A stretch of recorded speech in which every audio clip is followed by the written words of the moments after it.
one of my former clients, she found her brother dead. Right. So they haven't like they hadn't seen him in a couple of weeks. So she goes to his apartment, and he was dead for a while, in her words. And so like she'll never unsee that. But I told her, it's like, in order for you to move on from this, you have to get off of the what. I said the story begins the second you left his apartment. Right. I said that's where the story starts. Like, how did you get through the next hour Yes, after seeing what you saw, right? Like, when you woke up the next morning, what were your thoughts? What were you feeling? I'm like now we're 2 years in, and this didn't break you. So how did this not break you? Yeah. Welcome to the Audacious Living Podcast, hosted by my man, Audley Stephenson, the Odd Man. Well, greetings and salutations. Welcome to the Audacious Living Podcast, where our mission is clear and it's to help you live your best audacious life ever. Coming to you live from the beautiful Nassau, Bahamas. This tropical paradise serves as a perfect backdrop for our conversations about courage, resilience, and the audacity to chase our dreams. The stunning turquoise waters and vibrant culture remind us that life is meant to be lived boldly and authentically. It's always a pleasure to be here with you, and I genuinely appreciate you spending time out of your day to join us. Now, today we'll be diving into the importance of setting clear goals and having the perseverance to achieve them. Now, think of your goals as the compass pointing you toward your destination, while perseverance is a wind that fills your sails, propelling you forward even when the seas get rough.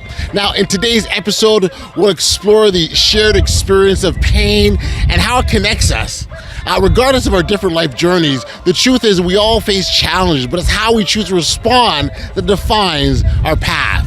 Choosing positivity and taking action can transform our experiences into opportunities for growth. We'll also discuss the vital strategies for setting boundaries and maintaining authentic relationships. Just like the vibrant coral reefs that thrive in these Bahamian waters, our relationships flourish when we cultivate healthy boundaries and nurture genuine connections. I'm totally excited to introduce our guest today, Mr. Robert B. Foster. Robert is a renowned speaker, author, and coach. His book is Shut Up and Grind, where he empowers individuals to overcome self-doubt and take control of their lives. His journey from the challenges of growing up as the youngest of 7 siblings to becoming an influential voice in the personal growth space is truly inspiring. His message resonates deeply with our theme today as he emphasizes the importance of focusing on what you want and taking action to make it happen. So now that we've got the table all set, let's turn to our chat with Robert. Enjoy.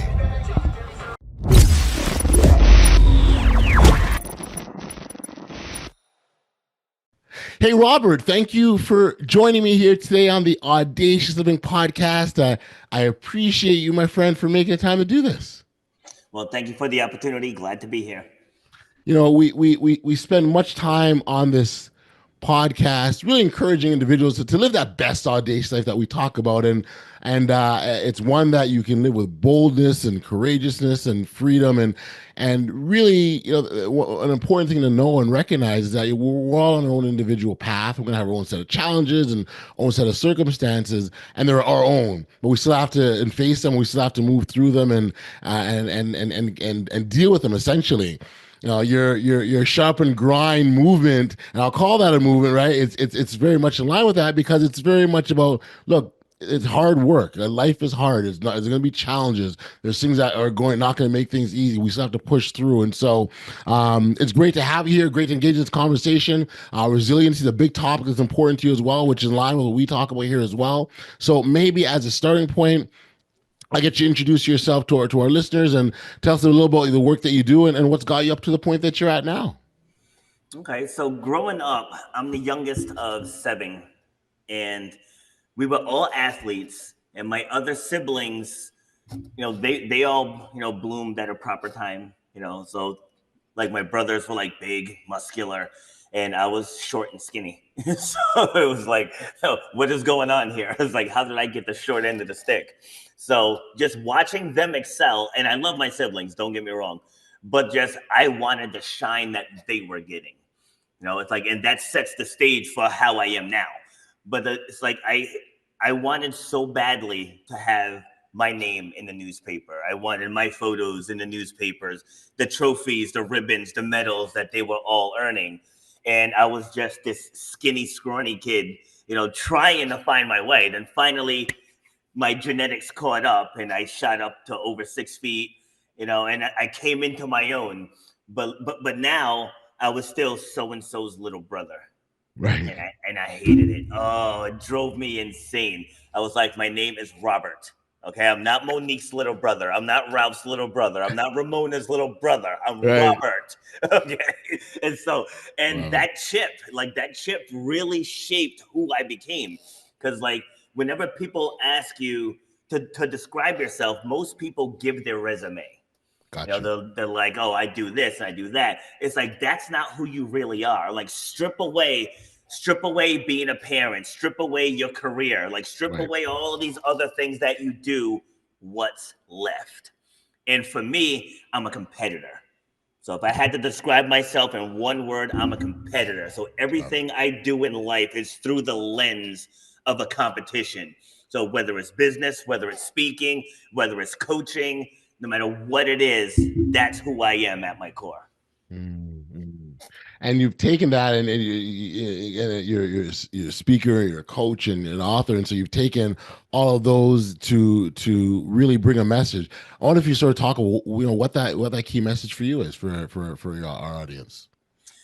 So what happens to most people is somewhere in their life they have hopes, they have dreams, they have wishes, and some outside force derails them.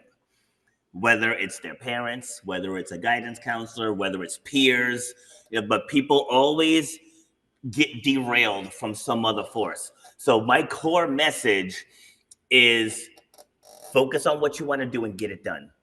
So some people get thrown off by the title of my podcast and my book because they're like, why are you telling people to shut up? It's like, no. No, I said, this book is about you, right? My podcast is about you.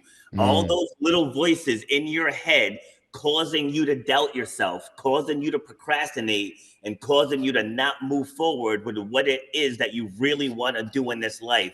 You got to shut those voices up and just get to work. Because it's always, you can't do this because of the color of your skin. You can't do this because you're a female. You can't do this because you follow this religion. It's all nonsense. All people need 3 things. You need a goal, you need drive, and you need perseverance. If you have those 3 things, you can accomplish anything. How did you land on that? I'd be curious because so first off, I wholeheartedly agree with you, and I think you're absolutely correct. The voices that are in our heads can be very, very powerful. That self-doubt that says you can't do this, you can't do this, you can't do this. It can derail you, absolutely, as you said. But just curious, is this something that you experienced, or how did you feel that this is the direction to go in? Well, my father was an engineer, God rest his soul. He died in 2019. But just watching him build stuff, or just do stuff, or fix cars, no matter what it was, he figured out a way to get it done. No matter how many roadblocks he ran into. Right. And I'll share a quick story. So my parents bought a new refrigerator and a new kitchen table. And so it gets to the house, and the table was a little too big. Well, the refrigerator stuck out a little too far, and the table was a little too big. So our door was here and the window was here. And so the door couldn't open. Normal people would have, just either got a smaller fridge or got a smaller table. Oh, no, not my dad. He resided the entire side of that house, and he switched the door and the window.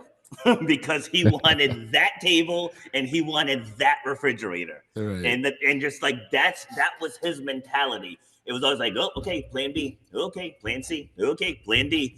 The ultimate problem solver, what I'm hearing. Yes. He just figured it out.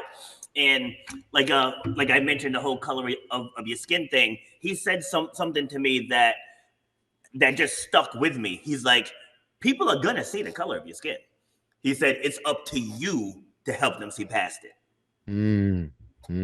That's powerful. That's powerful. And I got to tell you, to have to be raised and grow up in that kind of environment where let's figure it out. Like what gives you an opportunity of the blueprint of what it looks like, how you can live your life, but it also instills something in you as well in terms of that sort of that problem solving, let's work through our problems sort of mentality. And that is an incredible skill to take with you to the rest of your life. Yes. Yes. Like I tell people, just because someone doubts you, like that's a them problem. That's not a you problem. If someone doesn't like you for whatever reason, that's a them problem. It's like people take other people's emotions and responses and they take it personally. Yeah. And I've coined the term, you got to become emotionally bulletproof. It took time.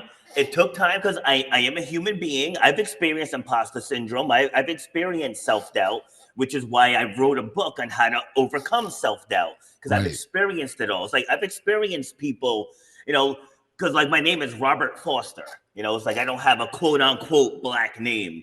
So like, and if I'm talking on the phone to people and then they meet me in person, like I've seen the looks that people have given me. Sure. But none of that stuff derails me.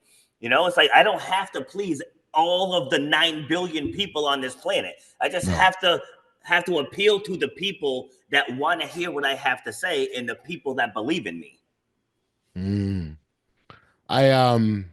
That's powerful, and I agree. Like we can't go around trying to please people. We just can't, and I think that really falls back on being very comfortable with who we are as individuals. So when Robert Foster or Audley Stephenson shows up and walks in a room, they're very clear who they are, and they don't adjust themselves to the room that they're in. I'd rather have the room adjust for me, quite frankly, but I'm not changing it. But you can't do. But the doubts and the fears and all that kind of stuff, they'll always be there. But you can't allow them to sort of permeate into who you are and change your actions. So maybe for our listeners, let's talk about a couple of strategies, things that people can do to overcome self-doubt and fear. So the first step is you got to know what you want. It's like most people have an idea. Someone can say, I want to become an author. Okay, what do you want to write about? Well, I don't know. That's the problem. That's why the self-doubt kicks in, because they're not clearly defined in what they want. And so I manage a gym. Like I'm at the gym now. I know you can't tell with the green screen, but when people come in here and I do consultations, that's one of the first things I say. It's like, all right, well, what are your goals? And they're like, well, I don't know. So I was like, all right, what don't you want anymore? Like, so let's reverse engineer it. And they're like, well, I'm borderline type 2 diabetic. My cholesterol's a little high. My blood pressure's elevated. My knees creak when I bend down, things of that nature. So, All right, so you don't want any of these things anymore. So now let's find the opposite, right? Like, so, you have high cholesterol, so we want to get that lower. That's a goal. You have so on and so forth. But people just have to get clear on what they want. Like with my podcast, the takeaway is just go. And people say, it's not that easy. Yes, it is. Yes, it is. When I started my podcast, I bought the lights, I bought the green screen, I bought the microphone, and then it just sat for like 6 months. Because again, I'm human, just like everyone else. So it's like, there's Joe Rogan out there, there's Shannon Sharp, there's all these celebrities. Like, who's gonna listen to me? You know what I mean? And now, like, I have listeners in 65 different countries. I've done 326 episodes. I just got offered $1,000 to speak for 45 minutes from a guest. I was just on his show a couple days ago. And it was like, it started from me just taking my cell phone and I just started talking about fitness stuff. But I was just talking about just random things. Yes. So now when I bring the guests on, it's about talking about struggle, overcoming. Like anybody can talk about the good parts of their life. Like I want to hear about the worst parts of your life. Like, all right, so you went through a divorce. Let's dissect it. Like, what did you go through? Because one thing I found in this journey, is that pain is pain, right? Where a lot of people go wrong is they focus on the what happened. And again, a quick story. One of my former clients, she found her brother dead. Right. So they haven't like they hadn't seen him in a couple weeks. So she goes to his apartment and he was dead for a while, in her words. And so like she'll never unsee that. But I told her, I was like, in order for you to move on from this, you have to get off of the what. I said the story begins the second you left his apartment. Right. I said that's where the story starts. Like, how did you get through the next hour Yes. after seeing what you saw, right? Like when you woke up the next morning, what were your thoughts? What were you feeling? I'm like now we're 2 years in and this didn't break you. So how did this not break you? Yeah. Right. And so we went through and we like started plucking out teachable moments. Yep. I said, okay, I think he was either like 29 or 30 when he passed away. I said, yes, that's young. I said, but he left you a 30-year sample size of memories. Yeah. I said, you got to tap into those memories. And she's a fitness trainer too. I said, and turn your gym into a place where women who have lost someone they love can come together. I said, do maybe 45 minutes of fitness and 15 minutes of just talking and have people sharing their stories. I said, so now you can take this horrible event and turn it into something positive that helps people. Beautiful. Robert, I love that for so many reasons, but I got to tell you, and it's something I even talked about as well as in the past, but oftentimes for people, when they go through tragedies, their stories stop at the tragedy. Yes. And to your point, that's just the beginning of the story. Like, if, you life is life. We're all going to experience something. And if we really want to tell our stories with the intent of helping others, then it's telling the entire story, not just where bad things happen, because you didn't stop living. You didn't roll over in a ball and stop. So what did you do? With your question, what did you do? How did you overcome it? What are you doing now? No one's expecting for this thing to go away. No one's expecting for you not to think about it or the painful memories to never reappear. No one is expecting that. But when that does happen, what do you do? That's where you'll find true power, upliftment, and encouragement to other people who are in the midst of it. Because I can tell you, there's it's an entirely different feeling. So it's really easy when you're going through something that's terrible. It's very, very easy to think no one on the planet has any idea what you're experiencing. No one can understand this. No one knows what this feels like. No one can understand my pain. But when you hear someone's not only experienced it, but got to the other side, that's empowering. And so there's much value in sharing for those reasons. I absolutely agree with you. Yeah. So in 2009, I had a bad knee injury. Okay. And I was told that I would never run or jump again. Oh, wow. Yeah. Going back to what I said earlier about outside forces trying to clip people's wings. And for a split second, when the doctor said that, because I have 5 kids, and at the time they were all little, ranging from, I had twins who were 4 months old, and my oldest was 10 at the time, with a 7-year-old and a 2-year-old in between. And so I'm thinking, like, never be able to run or jump again. I was like I can't play basketball with my boys when they're older. Right. It's like I can't run on the beach with them and play volleyball and all this other stuff. So like I started crying. But then I was like, wait a second. This guy doesn't get to decide how I come back from this. Right? It's like, he doesn't get to decide that. I was like, no, let's do the surgery and then I'll take it from there. And that was my mentality. And so going back to what I was saying earlier about how pain is pain, right? And we have to realize no matter what you're going through, pain is the same. So for example, me trying to learn to just walk again at first, but the injury was bad. It's like how they didn't have to replace my knee. I don't know. Because like my kneecap was about 4 inches up my quadricep. Like it was a bad injury. But like my mom has stage 2 breast cancer, right? So for me coming back from my knee and my mom, every day that we wake up, there's steps you have to take to get through that day. Right. If you take a woman who's 9 months pregnant, she's got to deal with the swollen feet. She's got to deal with the aching back. She's got to deal with the baby sitting on her bladder, right? She's got to deal with that every single day. The person battling heart disease, again, every day they wake up, there's steps they have to take. Yes. So when people are telling stories, that's how the stories can relate. Like from my mom having cancer to me learning how to walk again, and to the woman about to give birth, all of that pain is relatable. And like, as people tell their stories, they're telling it from well, I've been through XYZ. Well, I've been through XYZ. Like, it doesn't matter what you've been through. How did you get through it? Yes. That's how you're going to inspire other people. How did you get through it every day? Yeah. And that's so important. And I think that naturally leads into the conversation around resiliency and really how and what that looks like for people. By hearing a little bit about your history growing up with a problem solver, I think that you almost have that resiliency is almost built in, so to speak, because you're naturally looking for the way out of things. Well, yeah, because struggle sucks. Right? Yes. Right? Struggle sucks. So I tell people, on one side there's problem, on the other side there's solution. Right. Struggle is from the people that hang in the middle.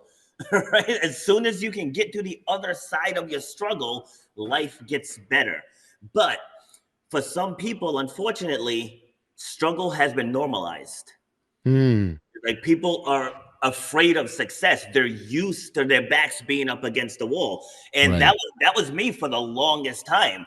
It's like, I'll wait till the lights are about to get shut off, and then I go pay the bill. It's like that. I operated like that for the longest time. So people have just adapted to struggle. So now, moving forward, technology is better than ever.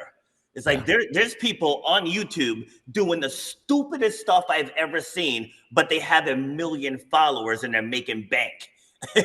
So like, whenever I hear people say there's no opportunities out there, like, what planet are you living on? Right. Like, you can make a Shopify store in 30 seconds. All right, maybe 15 minutes. You can make a Shopify store. You can become an Amazon affiliate. Like, there's so many different ways out there for you to better yourself. You can learn almost anything on YouTube. Like, there's how-tos for everything. But like I said, people have normalized struggle, so it's easy, and unfortunately, it's socially acceptable to be like, I can't do this because of XYZ excuse. And that's the whole point of my show and my book. Is like, stop. Like, I had a woman at the gym earlier today. She was like, oh, I can't do this. I'm like, stop. Yes, you can. She's like, no, well, my leg hurts. I'm like, cut it out. I was like, stop.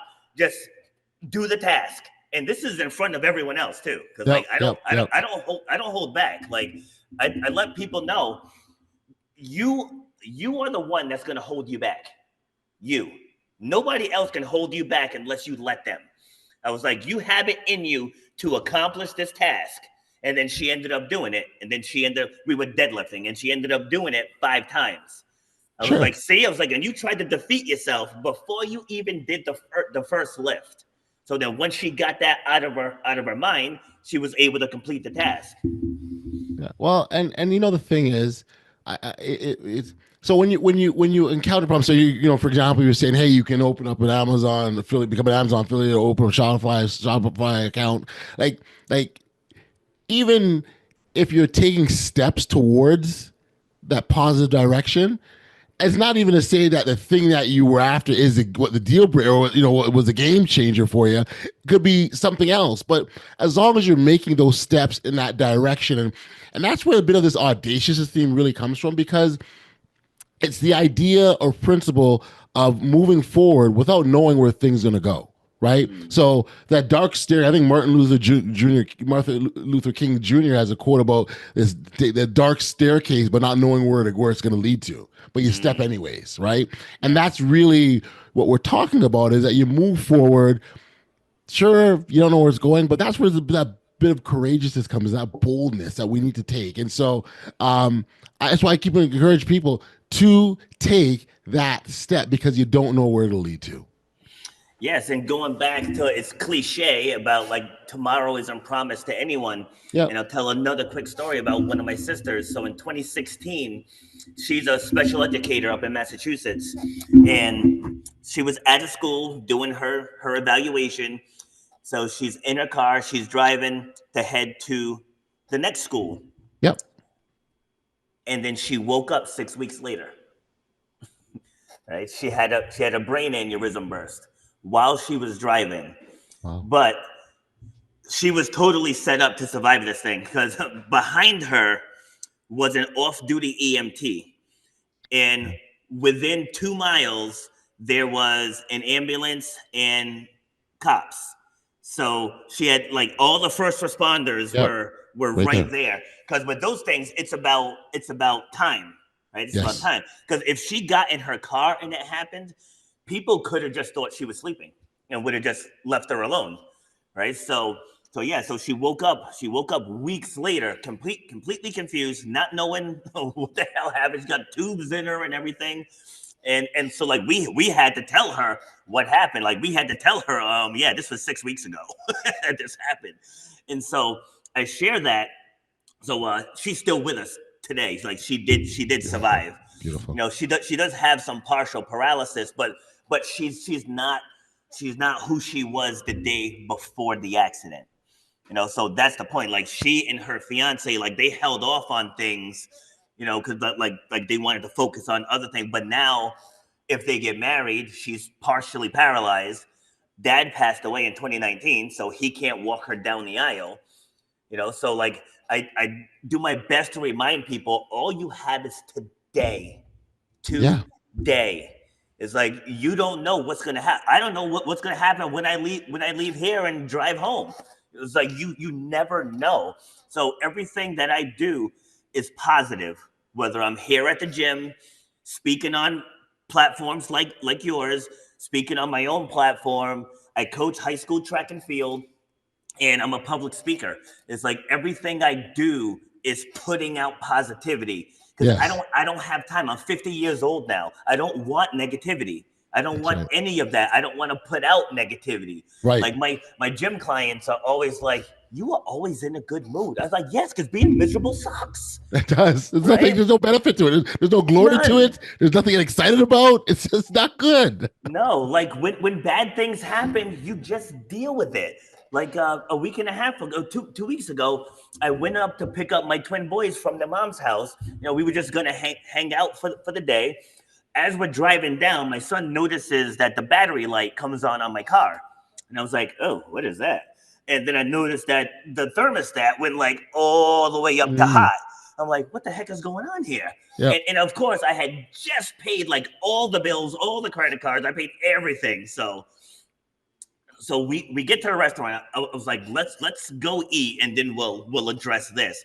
So we get there. I pop the hood, and I'm looking at, now I'm no mechanic. So like my dad did all of this beautiful works of building and creation. I didn't get that gene, right?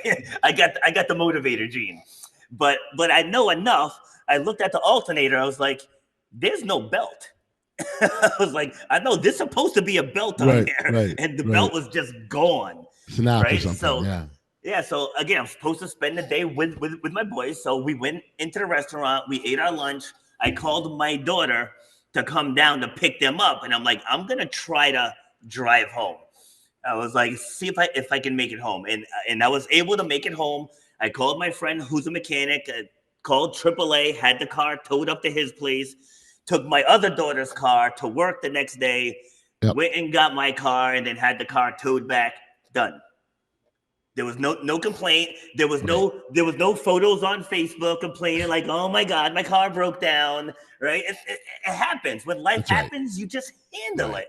Right? You handle it, and then you get right back on the horse. Like that's my attitude. And not to say, and I know you haven't said this, but I believe you'll agree with this in terms of not to say that you don't have emotions around us taking place, right? Not to say that those emotions, whether they have sadness or upset or anger, not because we're human, we're going to naturally feel them. It's what you do after the emotions have arrived. Do you sit in them? Do you wallow in them? Do you stay there, or do you jump to the next thing? Okay, what's next? What's the answer? And start that searching process. And but I wholeheartedly agree with you. The approach. I oftentimes talk about the fact that I used to be a commissioner of a basketball league here in Canada. NBL Canada was a commissioner for several years, and part of the role is dealing with sort of on-court issues. Maybe there was a fight or something that's taken place, and you've got to make a decision whether you're suspending somebody or people or whatever, right? So you're going through that, and so I'd sit down with my staff and something would come up, and I'd say, give me the particulars, give me the details. I said, we got to move on this now because there's another problem coming down the road, and I don't want to be managing two. And there's one after that, and there's one after that. To manage 4 and 5 problems because you can't make a decision on one is just a recipe for chaos and disaster. So very much is about taking the time that you need, but also recognizing you don't want to waste time, right? Have those emotions, let's sit in those emotions, let them do what they need to do, but also recognize you need to come out of that. And I think the sooner we can get them out of that, the sooner we can move ourselves in the direction where we can get a positive outcome, we should do that as soon as possible. So, see, I love that. And that's the best way to talk about the book, because that was why I wrote this, because this isn't here, just read about me and my life, right? So there's 13 worksheets built into this book, and as you can see, it's not a very thick book, right? So with 13 worksheets, this book is about the reader. This is about you. So yes, I tell a little bit of my story in the beginning, just so they can say, why should I listen to this guy? But then as we go into the worksheets, it's about prioritizing yourself, how to set a crystal clear vision, how to stop making excuses, assessing your circle, and how to manage your circle if there's toxic people in it. So it's a step-by-step guide. So that way, when life comes at you, you're ready. You're ready. And it will come. Yes, it's gonna come, and it's gonna come often. And yes, and I totally agree. It's like you gotta feel what you gotta feel, but don't let it consume you. Going back to what you were saying about wasting time. If you're mad for an entire day, it's like you blew an opportunity to inspire someone. Because there's someone out there that's dealing with something worse than you that could use your words of encouragement. That's right. That's the way I look at it. Like, okay, my car broke down. Okay, I have a car. I have a roof over my head. I mean, there's people sleeping on the sidewalk right now in some cities. You know what I mean? It's like I'm fortunate enough to where my parents took us out of that environment. Yes. Because when my mom was pregnant with me, they were in Brooklyn, New York, and their apartment burned down. Mm-hmm. And so we had to move into the projects in Queens. And dad was like, nah. He's like, this is not happening. So he came up here to Rhode Island, got a job at Electric Boat building submarines, saved up money, went house hunting. Like my mom would come up a couple times a month to help out. Cause again, I'm one of 7. So mom was back with the kids. Yep. And then he ended up finding a house in a rural part of Rhode Island, like not even suburban. Like I live in the woods, right? So he found a house, great school system, went down to the city and got us out. And then that's where we were raised. I'm still in that house now. Lovely. So it's like, just seeing that, it's like, you have your circumstance, but you have choices. Yeah, that's right. Right? That's right. You have choices. You can choose to stay there. You can choose to get out. And that's the same thing. That's the same way I feel about emotions. It's like, yes, this hurts you. How long are you going to let it hurt you? That's the thing. It's like, you can let it hurt you or you can let it propel you. And so with me, whatever pain that I endure, I tell the story about it. Like I watched my father die. Like I watched him take his last breath. Like I watched his eyes close. I watched the color leave his face. It's like I watched all that. Yes. And I'll never, ever, ever unsee that. Mm-hmm. But when I talk about the stuff he left behind. Yes. So it's like I felt what I felt. I cried my tears, but it's like, all right, you know what? He's not suffering. And then 2020 happened because this was in November of 2019. Then it's like, God, if he survived, he'd have been going through this. It's like being in the hospital by himself. No one could be around him. Oh, man. Right? He had 3 generations of us around him when he took his last breath. Wow. So it's like he had a good ending. He was 79 years old, so he lived a full lifespan, and he had a great ending. So it's like when you're sad about it, and I don't want your audience to take this the wrong way, but it's like you're focused on you. You're right. It's like you're focused on you. And sometimes definitely you got to focus on you, but it's like, all right, this is what I've experienced. How can I use this to better the world? Yeah. So I tell his story from that lens. That's right. And in the process, you're honoring the memory of his life by it keeps him alive, right? That's how that's the ones that we lost. That's how we keep them alive, by honoring the memories. And so that's exactly what you're doing. And I'm hearing that loud and clear. On the topic of resiliency. And we both agree that it's absolutely going to come, right? The one thing that we also know is that, we're not going to get like a memo to tell us, hey, guess what? At 3:00 today, this tragedy is going to hit, right? It's just going to, we have to deal with it on the spot when it arrives. What are some things that people can do to maybe prepare themselves or to make themselves stronger in those moments and during those moments of challenges and tough times? So Martin Luther King, as you said earlier, has this quote that the ultimate measure of a man is not where he lies during comfort, but where he lies in times of challenge. So like I said, people react to things differently. Yep. One of the best practices that I tell people, first and foremost, stop caring what other people think about you. That's the first thing. Because so many people make decisions based on that. It's like, oh, well, if I say this, then people are gonna think this, or they could think that. If that's how you feel, be authentically you all the time. Right. It's like, I was told you're not gonna make it as a speaker if you show up in a tank top. And I was like, but I'm an athlete and I manage a gym. Like, this is me. This is authentically me. If I show up in a shirt and a tie, I'm trying to be somebody I'm not. Right. So it's like that. And I've never spoken on anyone's platform. And at the end, they was like, I wish you would have worn, a shirt with sleeves. Now, one person has ever said that.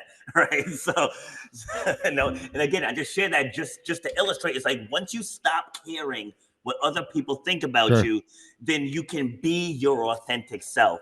Number 2 is to set boundaries. Okay, set boundaries, especially if you have people in your circle that may not be the most beneficial to your goals. Like when I first got into fitness, because I used to manage restaurants. So we're not together anymore, but my younger 3 kids' mom, she wasn't very supportive in the beginning, because I went from having the security of the restaurant check, every Friday get paid, right? Bills are paid, to the insecurity of going into this fitness path, this entrepreneurial path. Right. Because in the beginning, it started very slow and she was very negative about it. So I just found, all right, so obviously I'm with her. I love her, but I can't talk to her about this. It's like I have to cut her out of that conversation. So it's like, don't talk to me about the gym. Don't talk to me about the business, because you're going to bring me down. Right. It's like, I like the trajectory that we're going and I want to keep the momentum going, but I can't do that with you spouting all this negative nonsense. Right. Right. So it's like, you have to set the boundaries. And then the other thing, and the last thing, is to have a clear goal on what you want and stop tolerating what you don't want. Love it. I love it. And I think those things could really help set the stage for how we operate moving forward.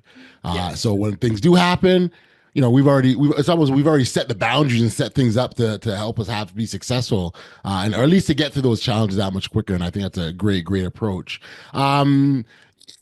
dealing with negative people. I mean, it's over your shoulder on your backdrop there on the green screen. I see it says how to deal with negative people and negativity. I'm curious how do you manage them? Because there are a lot of them out there, right?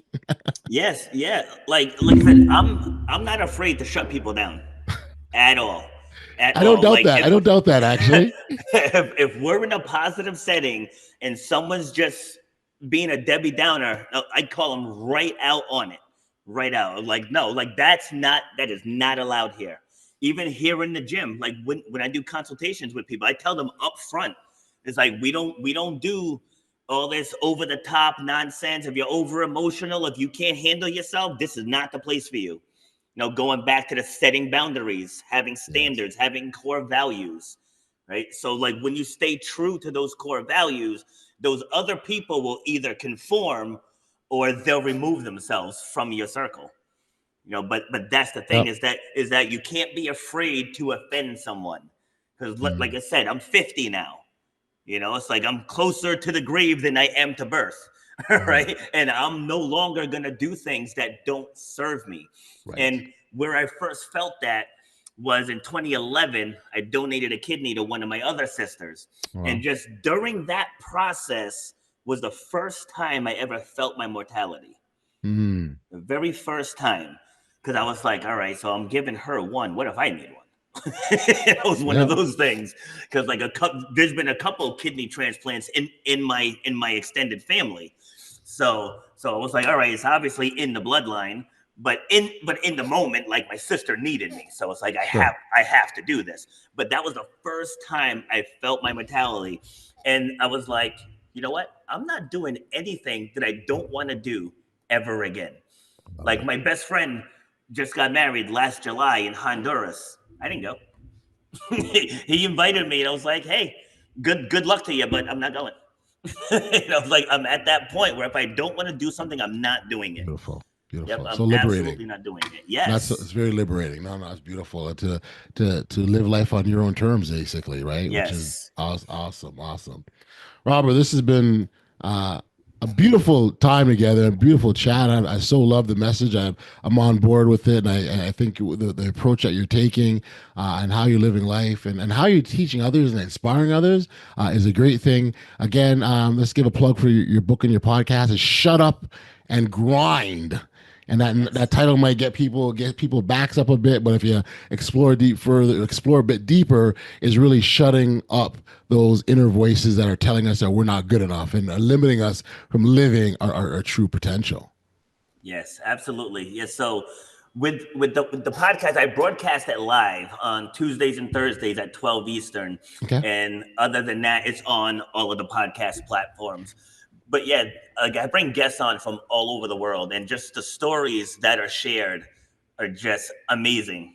I mean, in all of the episodes, it's like every single story, because everyone has a story to tell, but just the things that people share, the things that people have overcome, it's absolutely amazing. And again, with the book, you can find it on Amazon, or you can go to the direct link, shutupandgrindbook.com.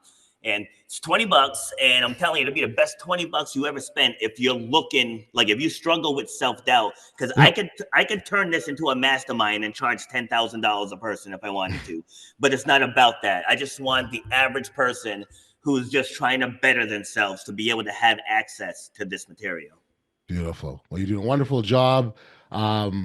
It's fantastic. We're going to make sure all the appropriate contact details and connections to get your book and podcast will be in the show notes. So we'll absolutely make sure listeners can access that. I got to thank you for being here and being a guest on the Audacious Living Podcast. Very much in line with your messaging. Congratulations on all your success and all the best, my friend. Thank you.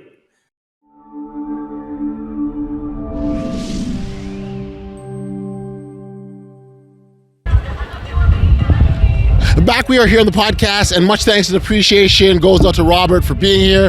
In our conversation, we delved into the necessity of shutting down negative self-talk and how to harness the power of your experiences, whether they're painful or otherwise, because is what we can use to inspire others.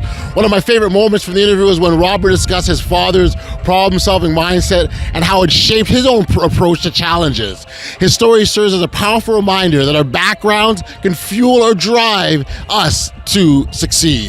I encourage you to connect with Robert directly. His insights can truly help you on your journey. You can find his contact details in the show notes below. Also, he's got his book and his podcast, which you can access. Additionally, Robert has a special offer for our listeners. You can grab a copy of his book, Shut Up and Grind, at a discounted rate through the link provided below.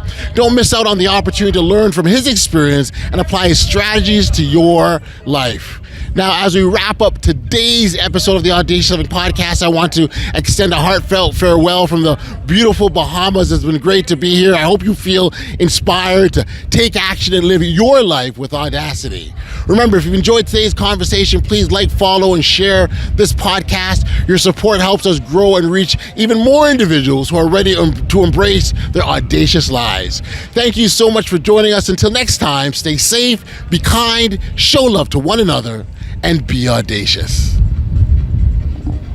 You've been listening to the Audacious Living Podcast, hosted by Audley Stephenson. If you enjoyed what you heard, be sure to like, subscribe, and share. Until next time, be audacious.